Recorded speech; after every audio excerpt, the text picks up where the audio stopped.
ইউনূস সাহেব সম্পর্কে আমরা জানি, পশ্চিমা বিশ্বের সঙ্গে আমরা খুব ভালো সম্পর্ক। আপনি এনজিও বাংলাদেশটা সরকার করেছেন, আমাদের অনেক উদ্বেগ সেই বিষয়গুলিতে আমরা কথা বলছি না। আপনি আপনার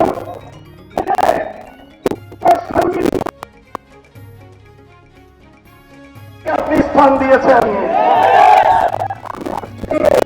বড় গলায় প্রতিবাদ জানাই নাই। এই কুখ্যাত শারমিন মোরশেদ সে এই প্রদত্ত শহীদের রক্তের উপর বসে এদেশের আলেম সমাজকে কটাক্ষ করে, মাদ্রাসা শিক্ষার বিরুদ্ধে বিষোদ্গার করে।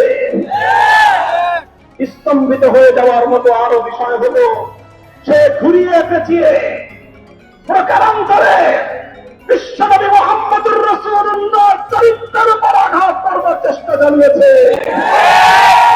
কুখ্যাত শারমিন মোরশেদরা এদেশের সমকামীদের এজেন্ট হিসেবে সরকারে বসে অন্তর্বর্তীকালীন সরকারকে বাংলাদেশ এবং বাংলাদেশের মানুষের ধর্মীয় অনুভূতির বিরুদ্ধে পরিচালিত করবার প্রয়াস চালাচ্ছে।